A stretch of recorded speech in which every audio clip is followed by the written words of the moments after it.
Car chases are dangerous and unpredictable. Viewer discretion advised. Happening right now, LAPD chasing a shooting suspect. And Desmond Shaw live overhead in Sky Cal. Looks like it's on a freeway. Hey, Des. It sure is, Pat, here. This is another one. This is a very dangerous one here. This one started in South LA. This is an alleged shooting suspect hauling in this black Hyundai right now, westbound on the 105. LAPD trying to keep up. Now, this driver has already hit a motorcyclist when they were southbound on Vermont. It's unclear how serious that wreck was. LAPD said that they were backing off on this one, but it looks like they are trying to actually catch back up with this vehicle as we're about to hit some traffic here. Westbound 105 approaching the 405 freeway, actually coming up on Crenshaw Boulevard pretty quickly. We saw this person getting really, really fast from a distance southbound on Vermont. It looked like they were probably up to 70, maybe even 80 miles an hour. Now going on to the left-hand shoulder here, the center divider to get around. Incredible desperation again, a shooting suspect, so pretty safe to assume this person could be armed and dangerous as well. Already collided with a motorcyclist here, a very dangerous one as we are in Friday rush hour, westbound on the 105 headed towards LAX. Chauncey and Pat. You know, he seems to have, does he have his hazardous lights on? Is that what we're looking at, that car to the left? Driving with the yeah, hazards very on? weird. Yeah, you know, sometimes we see that with these suspects where they have their hazards on or blinkers or windshield wipers for no apparent reason here. But this is just, you can see over 100 miles an hour right now here. We are on the lighter volume side here. We're encountering a little bit of traffic there on the 105. I mean, we're still trying to catch up with this guy. Yeah. We first got visual right around the 110 and the 105. We'll see where the suspect decides to go as they head towards the 405 freeway.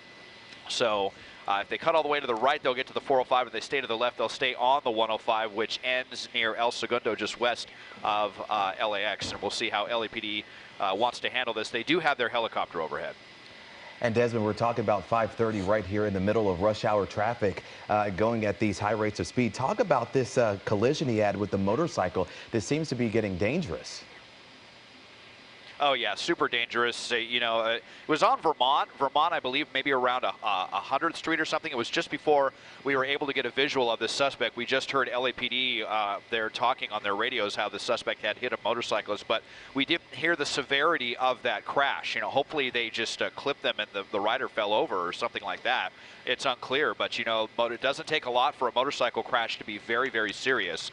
So, you know, the charges can definitely be racking up now for this shooting suspect, who's now also not just wanted for failure to yield, but also a hit and run on that motorcyclist. All right, and he's still driving. I wanted to point out those hazardous lights so we can certainly tell which car it is on the freeway, making a close call there. Let's bring Mike Rogers into the conversation. Mike, we know that LAPD is on this. Did they call in CHP? That's what we're listening for right now to see if they want CHP to take it over. But, you know, the 105 runs out here, so he'll likely get back onto surface streets, which would mean CHP won't take it. Now, again, yeah, as we heard, a shooting suspect, LAPD 77th Division is the one handling this, and they were not going to go into tracking mode because he was wanted for a shooting. They were going to chase it the whole time, and it wasn't until he hit that cyclist that then they said, okay, you know what, let's back off a little bit. Let's go into tracking mode. Clearly, that hasn't made any difference here because we're still going at incredibly high speeds. You know, at one point on city streets, he was even driving the wrong way on city streets as well. So we're going to check in with the fire department, though, right now because that's where they sent an ambulance to that person. So we're going to hopefully get an update on their conditions as we get off the 105 now. All right, and we know that, Desmond, this is going to be a little more difficult for you because this is going to get into airspace for the LAX since they didn't take the 405. They're on West Imperial, right? Yep, that's correct. And in fact, LAX is actually kind of diverting us a bit to the south. So that's why we have this wide shot right now as we get behind some condos. We'll see how far they go. This will take us over to the Manhattan Beach area, El Segundo, Manhattan Beach, Playa Vista. We still have them here kind of off the end of the lens, but looks like they are determined to go to the coast. And then we'll see if they go north or south, which way they want to go, if they want to head towards the South Bay or up towards the Marina Del Rey area there along Playa Vista. And you know what? They really, in terms of what they have in their arsenal right now, is really to follow this person unless they get to a point where they can possibly do a pit maneuver. They would certainly have to slow down for that, or some kind of a spike strip. So right now, what's the alternative for them? Yeah, it's really hard to say, you know, when you have a suspect that's going this fast right now. We're trying to reacquire the vehicle that, see if we can widen out and see LAPD's helicopter on this one. Obviously, it's just very difficult when they come into this airspace right now. And he's back eastbound, they're not going to be able to get spike strips. Okay, headed back eastbound now we're hearing. I see the helicopter going that way. Yep, and indeed we are headed back eastbound. So spike strips pretty much out of the question when you have someone driving this fast and this erratically. There's just no way that they can get an officer out there to deploy those spike strips. Pit maneuver, not likely either, certainly not at these speeds here. You can see all the units that are still going westbound that are trying to catch up with this guy. And so the spotlight from the helicopter trying to let those units know, hey, this guy's now headed back eastbound. So this will go back onto the 105. And they're just really struggling to keep up with this vehicle, as are we right now because of the airspace. All right. And he seems to be picking up in speed, even on these side roads. We want to go back to Mike Rogers. We know this started in South LA. Do we have any information about the circumstances surrounding the shooting, and also how long police have been chasing this guy? Yeah, so we're still working on getting the details of the shooting, but 77th Division's area covers basically a little bit east of the 110 freeway in the South LA area, and that's where they started chasing it. This guy got on the 110, northbound on the 110, got off, came southbound on the 110, was around surface streets for a while till he entered the 105 where SkyCal picked it up, and then you can see what we've done since then. But we're still working on getting some details on the shooting, on whether or not this was a witness shooting, was this license plate connected to the shooting, what exactly happened there. But, you know, we talk about spike strips, pit maneuvers. Generally, as a rule, LAPD will not pit somebody that is wanted for that kind of violent crime. Because when you pit somebody around, you spin them, and then that person becomes head-on with the officers. And if they're armed, that's going to be a right. problem. And if they're armed, and that's the same thing. And when you have these erratic speeds, and even again with that being shooting, they may not want to put officers in front of them to put a spike strip down either. So this may be a situation, a wait-and-see situation, which is unfortunate because of the just really ridiculous speeds that this guy is going. Clearly, no regard for public safety. He's already hit a cyclist on surface streets and continued on. So we'll have to see, and we'll see if they hand it over to CHP as well. Yeah, that's what we've been wondering about, why they wouldn't call them in right now, especially since they're back on the freeway. We certainly see that helicopter lighting the car up, so certainly they know where he is, but where they're going seems to go back in the other direction. We know this did start in South LA, near the 105. And Desmond, I think that's the first time they got on the freeway. He was going westbound on the 105 when we first picked this up. And Desmond, it seems like we've had a lot of close calls here, especially as he gets here more into traffic. Yes, absolutely, Chauncey. And this is the volume side here. The eastbound 105 can be on and off really, really tough. A lot of brake lights from the 405 all the way across to the 605. So if that's the case, we're going to see a lot more close calls because this Yahoo just decides to drive along the center divider right here, where there could also be a lot of debris, could give him a flat tire. There's ports where, look right here, it's going to get really, really tight. And so he decides to cut into lanes right here. So let's just see how desperate this suspect is as we are crossing the 405. Very, very busy. You know, a Friday on top of it. So, you know, it could be the busiest day of the week. And so now we're over on the right-hand shoulder. So this is really going to be a job for LAPD's helicopter to keep tabs on this suspect. It's going to be extremely difficult for LAPD to get their units in place to try to get this person here. They don't want to do anything too dangerous and endanger people to try to get this suspect. So here we go. I mean, and you can just see just how slow it is out here this evening. Yeah, I can't really tell. Did they see them still on the right shoulder? Looks like they're stopping. Yeah, did they stop, or I can't tell if they tried to make an exit. Yeah. It's difficult. I believe this is the suspect vehicle right here, and it looked like the sheriff's vehicle just went, or the LAPD vehicle just went over them here.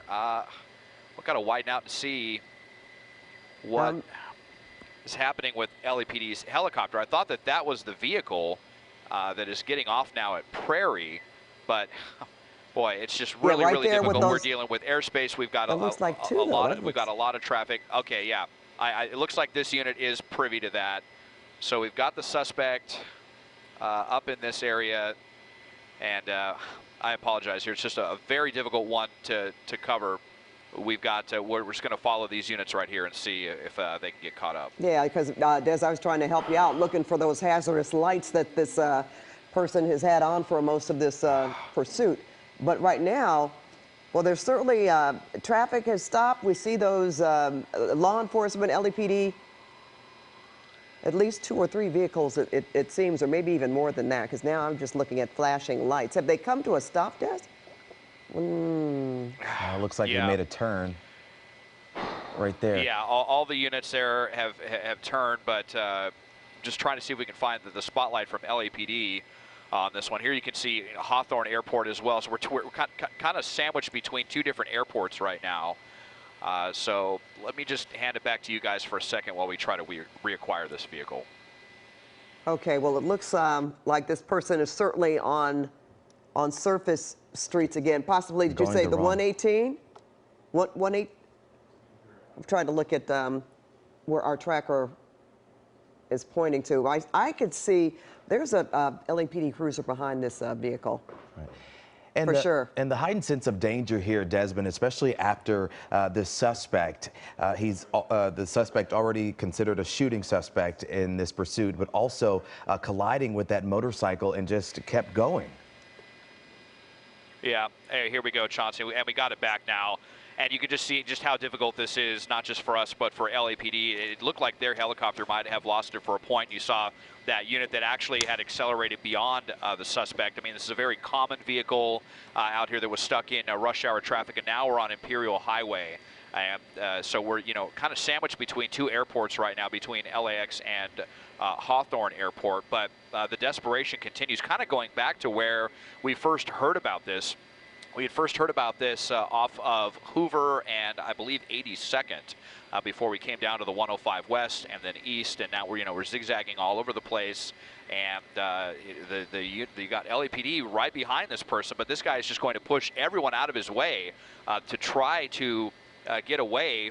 And you're thinking, well, maybe this is a decent opportunity for a pit maneuver, but like Mike was saying, if they think this person has a gun, they're not going to want to do a pit maneuver on this. But look at zigging and zagging all over the place on this one, through the red light, now headed northbound. This is going to be bad news for us northbound on Western Avenue, because headed this way into the most sensitive of LAX's airspace, we are not going to be able to follow this vehicle until it comes out either on the north or south end of this. Well, we know that they do have that night sun on now on this vehicle, and certainly LAPD behind it.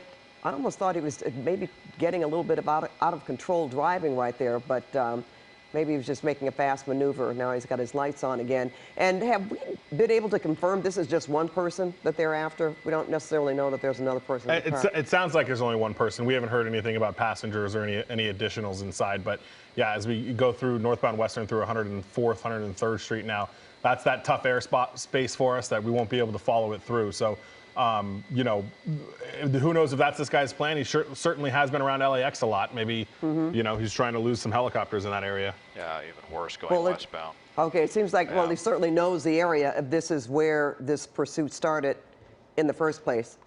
Yeah. In South Los Angeles. Right, South LA, and then we got on the 110 north, almost up by USC, kind of almost to the 10, and then southbound the 110, and then he got off. And these are the same surface streets that he traversed all the way down to get on the 105. So this is not the first time we've been in this area. Now going westbound here, and again on Century Boulevard, which we can't see. Century, anybody who's ever gone to LAX, Century is what takes you right into the airport. So that is not an area that is friendly for us to be in. So that's why you're looking at a little bit of a further shot here from Des. Yeah, I'm trying to look at, see if we can see some of those big buildings, those hotels that also line Century Boulevard. The closer you get to LAX, can't really tell from here. Desmond, what about you? You have a better angle than we do. Yeah, we're still in that kind of residential section here. We should be going by SoFi Stadium actually in a little bit, where we could certainly have quite a bit of traffic as well. So we're still well east of the 405 and actually still east of SoFi Stadium. Hitting some traffic headed through here, and here you can see LAPD coming right up next to that vehicle. Boy, it sure looks like, if this was anyone other than a shooting suspect, we may have seen a pit maneuver at some point, but blasting through a red light right there, and we are, I believe, just about to go by SoFi now at this point. So we'll see, This is really difficult even for LAPD's helicopter right here because, as Mike said, you're on Century Boulevard. You're basically, on the approach end of one of the busiest airports in the world. So this is really difficult for everyone involved, with the ground units dealing with all the traffic and trying to balance public safety with trying to stop this person. So very, very difficult one here as we are very nearby SoFi Stadium, making a turn, though, southbound. So this will improve our shot coming down Club Drive here. Yeah, we see him right there. Now making a turn. And Pat, just for some perspective on what Desmond was talking about, there is a 747 that is flying over the top of the LAPD helicopter. The 747's at 700 feet. Wow, the LAPD helicopter's at 200 feet. Oh. So obviously there's no room for us to be sandwiched in between all of that as well. So that's why we have to stay where we have to stay. Now we're in a parking lot. We wouldn't want you to be up there either. Yeah. Not close. And just a few moments ago, that was the closest we've seen police actually get to this shooting suspect. And we talked about this, Mike, a few moments ago about how delicately they handle situations like this because it is a shooting suspect. So they may not do that pit maneuver right away. Oh. Right, and as we were going through that parking lot, getting back onto the eastbound side of Century now behind that building there, as LAPD, obviously that is bumper-to-bumper traffic all the way through that light. You can see those officers also trying to navigate, getting through that traffic. You see all those units there. That is more units than we would generally see in a pursuit, and that is by design. The people that were in charge of this pursuit, the watch commander here, authorized additional units to be involved in the chase because the want is a shooting, as we've mentioned. It looks like they're all kind of plugged up right here behind that building. There he is, squeezing through the traffic there, trying to get around everybody. Just a terrible place to be able to do this. I was going to ask, did he actually stop, or was he forced to stop because of the bottleneck of traffic there? Well, you can see that cruiser pulling up right behind the suspect. And again, you can just imagine them being frustrated because they can't do a pit maneuver simply because of, knowing that this person is a shooting suspect, possibly armed. Guys, do we know anything around the shooting, or do we have any information about where that could have happened and what was involved? So not yet. We're working on that. LAPD 77th Division is the one who started this. They're still involved in this. So they don't have time to talk to me at the moment because they're still doing this. So we're working on that still, though. It looks like is the trunk open now, Des? Oh, yeah. It does appear so. Yeah, might have hit automatic? the trunk release.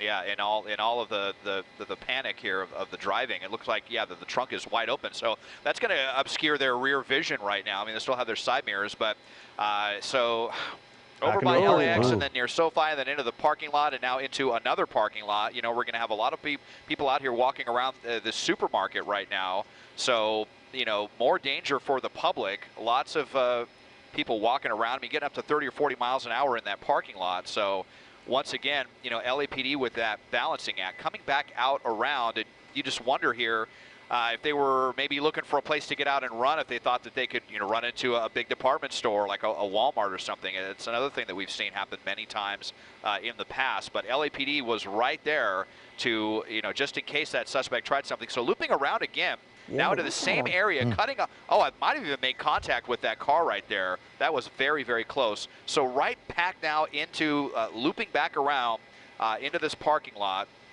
Let's see if is this the same parking lot? What the suspect's going to do next. This is the exact same parking lot that they were just in. I'm just keeping the shot kind of wide. Now I'm just following off the spotlight here. So LAPD's helicopter very lucky to be able to be on this vehicle right now because again over Century Boulevard, blown through cones and caution tape there.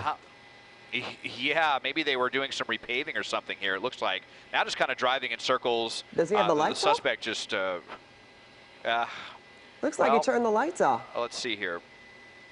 Yeah, may have. And now that the spotlight is off as well, now I'm wondering if they got out and ran. Well, you see the people there standing with their phones, and I don't see any lights from the car.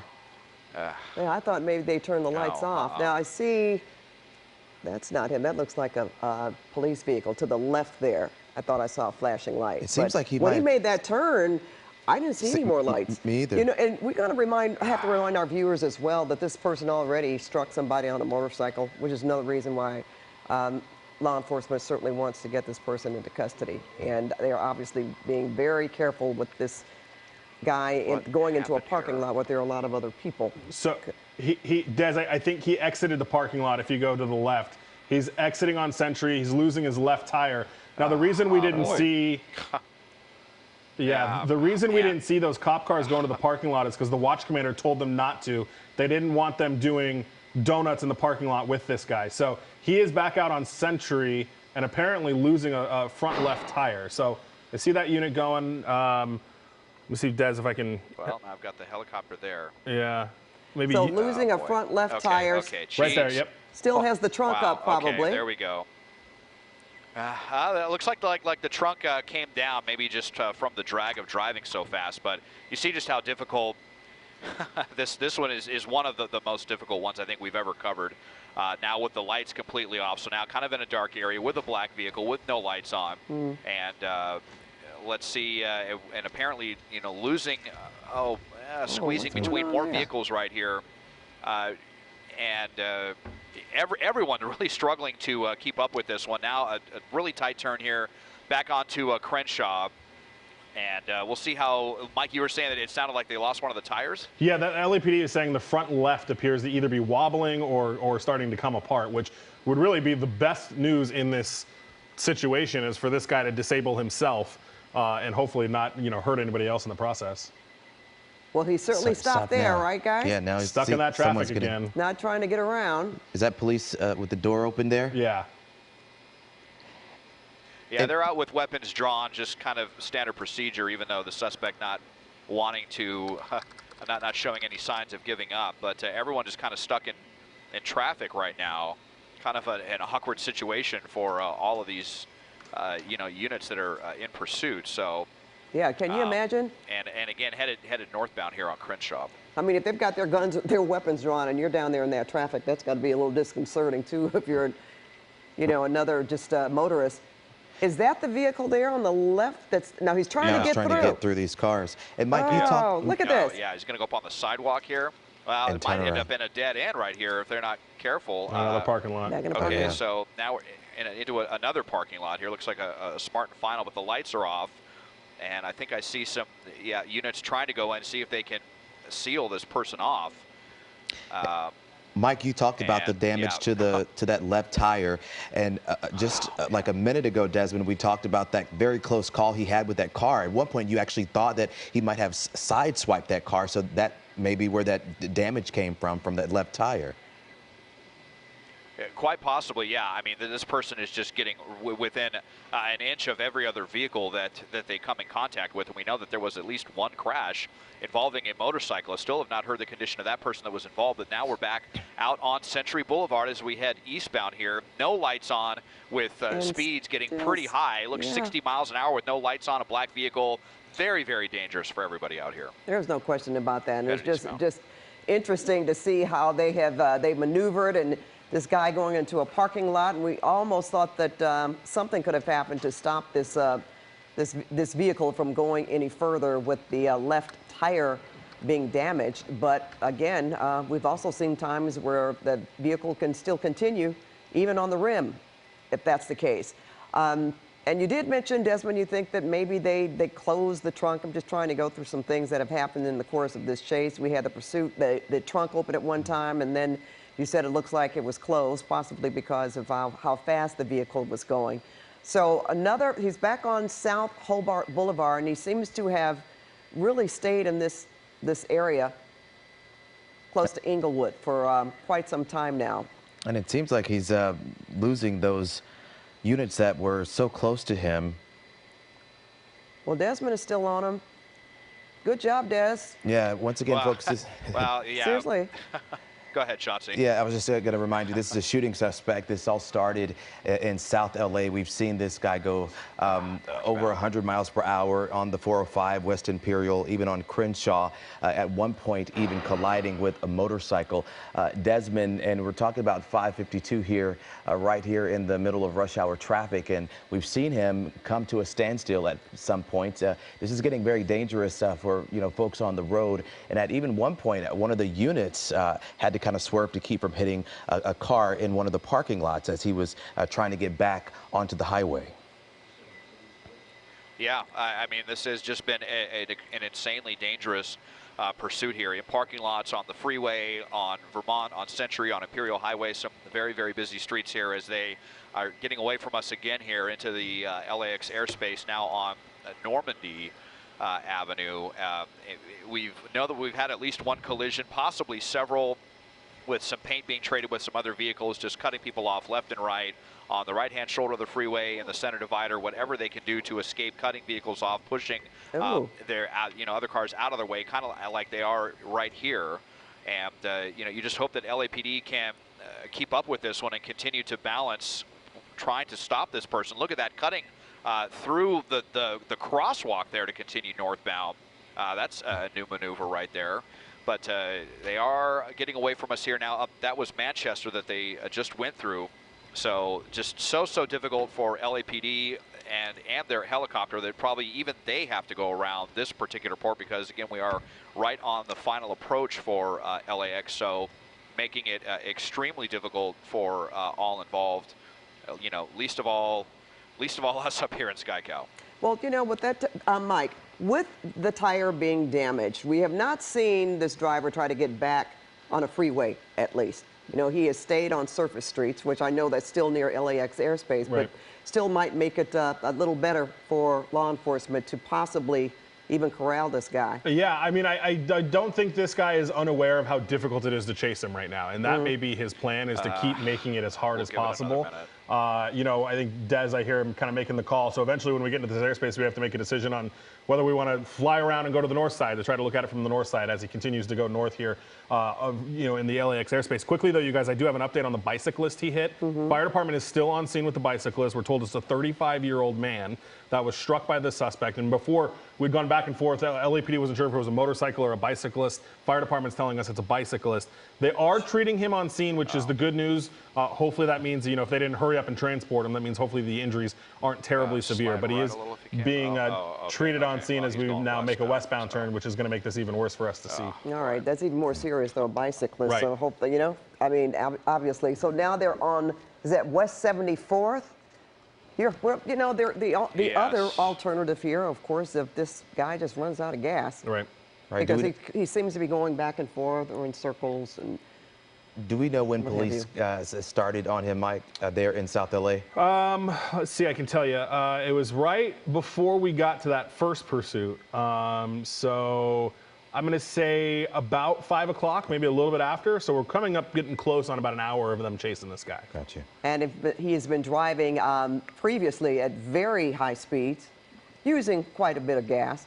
And again, still in that particular area near LAX, and you almost want to think, does he know about the traffic situation there in terms of air traffic and air control around airspace? Don't know for sure, but you would think that this might be an area that they are familiar with, especially they haven't really ventured outside. They've been here a lot, right? They came up the 110, down the 110, and this is the area that they took to get down to the 105, where we picked it up, and now they hung out near SoFi and that little strip mall area forever. Before making their way back north, and now we're making our way back west near Van Ness and 74th is kind of ish where we're at. Yeah, and that's very difficult for Desmond to pick up where he is now. Right. I know he's trying to look for him. It looks like they just went southbound, I believe. I think either on Van Ness or 3rd Avenue. Oh, really? Oh, I thought it was. Still got this vehicle here. I've just kind of been following. Oh no, Des, you're right. I'm sorry. I'm sorry. They are still going west. Yeah. No. Yeah, and I don't see any units behind this person either. I've kind of just been looking for a vehicle that's driving faster than everyone else, and we're looking from like 2 miles away right now, and kind of blasting through some lights. So looks like going through 75th and Hyde Park, and yeah, here they are. So we're pretty close to SoFi now at this point, but I still don't see LAX or LAPD's spotlight from their helicopter overhead. I don't see any units behind this person, so it's pretty disconcerting how much distance this person has between units on the ground and in the air. And you hope that they'll be able to keep eyes on this person, lest they get away from all this. Mike, what are you hearing? Yeah, sorry, I was just talking with our producer really quick, but they're northbound Crenshaw now. So this will be kind of a new area. I just heard the airship say they are northbound on Crenshaw rather. And you know, this is just the worst area for chases, as we've talked about before, for us, for everybody else, just a really tough place. And Mike, I know we talked about how dangerous this has gotten. And at first we thought that he had collided with a motorcycle, but then we found out that this was actually a 35-year-old bicyclist who was struck. Correct. And the fire department is still on scene. I actually am kind of monitoring them. Rescue 65 looks like is there with the with that patient. So you know, it's never good news that somebody got hit by by a car, certainly a bicyclist. But the fact that they haven't immediately rushed that person to the hospital, hopefully is a good sign, and hopefully that means there are injuries that can kind of be treated there on scene by this person who kind of did that. Now as we enter the Hyde Park area northbound on Crenshaw in the around 63rd Street or so. All right, we're looking at some video on the right side of your screen. This is where the driver was earlier. He went into a parking lot of a mall area in Inglewood, drove around several times in and out, and we actually thought that they might have had an opportunity to stop this guy, or that he would run into some kind of dead end, but that didn't happen. He has continued, and now he's in an area. Go ahead, Mike. Really quick, they're out on foot. So they have bailed. Okay.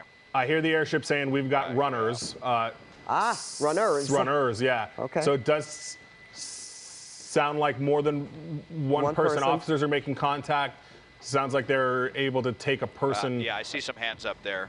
Yeah, non-compliant walking away northbound near 63rd Street. So sounds like there's at least 2 people. But it does sound like they are at least taking somebody into custody now. All right, Desmond, can you fill us in from where you are, what you're seeing? I know we're looking from so far away, but in the center of the shot, you can see the outline of someone who does have their hands up in the intersection here at Crenshaw and Hyde Park. So at least one of those people now looks like they have had enough and they're surrendering. Now it's unclear if this was someone else in the car. We just heard that there was more than one person that was running. So this may have just been a passenger who was in the car, not the alleged shooting suspect. Unclear at this point, but from a distance we can see that someone has their hands up and should be in custody shortly.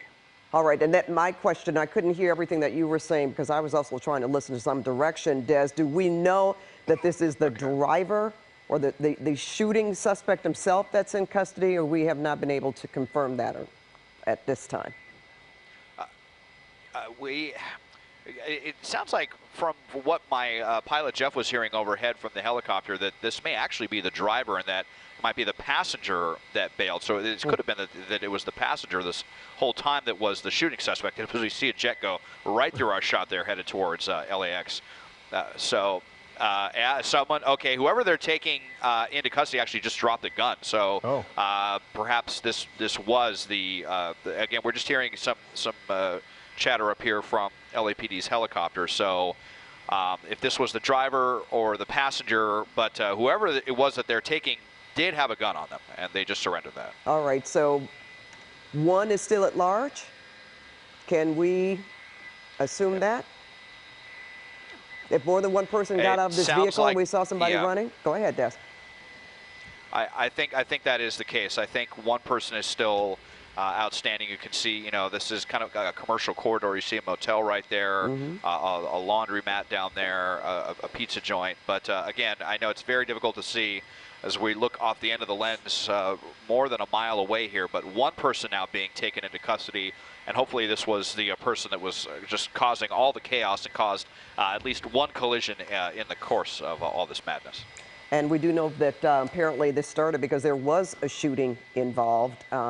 We don't have as much information on that right now, but we will try to get that certainly before this newscast is over. But still, quite a scene out there. Is there a number of LAPD vehicles? I believe that was the 77, correct? 77th Division, yeah. Okay.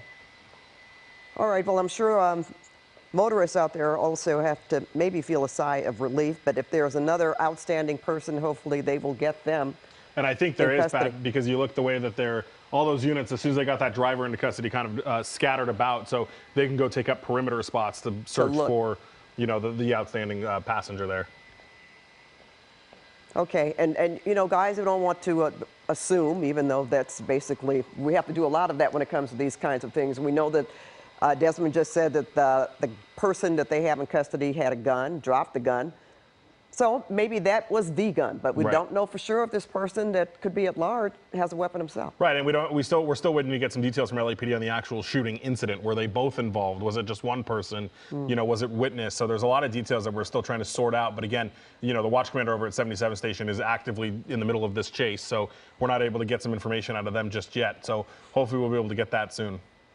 And Desmond, you have not heard about, we were talking about the possibility that this driver actually sideswiped someone. Haven't heard anything else about that, right? No, if there was another collision besides the bicyclist, it was definitely minor, maybe just a little bit of property damage, certainly going to ruin some innocent person's night if they traded some paint with this person when they were driving, like a total lunatic out there. But if again, because we've been looking at this from such a distance most of the time, it's kind of hard to tell from the angles. It looks like there may have been one or two minor collisions as well as the bicyclist that was hit in the midst of all this chaos. All right, and at one point we noticed that the trunk was actually open. And I guess that was automatic, and then it was closed. So you sort of wonder, what was that for? To shield them from something and from law enforcement? You know, actually maybe getting a look inside the vehicle from behind? I was going to say that. It makes it much harder for the cops to see inside, to see what they're doing if that trunk's in the way. All right, so this person really tried, I guess, as best they could to get away from law enforcement, but... and man, it seemed like they almost were going to, too, the way they were driving. Well, especially when not only Desmond, but law enforcement got into that area where they couldn't fly anymore, and we lost that the spotlight, but they were able to pick it back up, so that's a good thing. Go ahead, Desmond. I did just see, I'm seeing some officers running around here in the intersection here. Well, I thought there was a couple of people running, but now I'm not sure. Now they're actually setting up some crime tape, so unclear what that was about. I just saw some people running back and forth, and then officers running one way and then back the other. Now they're out in the intersection again. So it does seem like there is still one person outstanding, but we know that at least one gun was recovered and one person surrendered. So, you know, we'll take that good news for now. Yeah. So there are instances where if the car was used in the shooting, sometimes they'll request to hold it for prints. So they may want to leave the car there and have somebody come out and fingerprint it. If the car was used in the commission of that crime, we've heard that before, where the want comes back. You know, if you get the car, hold it for prints. So that could be a situation where they're setting up crime tape. They'll wait for, they call it an OPG tow, Office of Police Garage, to come and tow the car back to a station or to an evidentiary area where they can get some prints off of it and forensically analyze the car. So that could be what the crime tape's about. Okay, well, we could certainly see traffic backed up there because police have that area cordoned off. As you say, they're putting up crime tape, setting up a perimeter. So that's also affecting traffic. If you happen to be going that way, you might want to find an alternative. No question. All right, Desmond, we're going to move on to other news. Thanks so much for that. You too, Mike.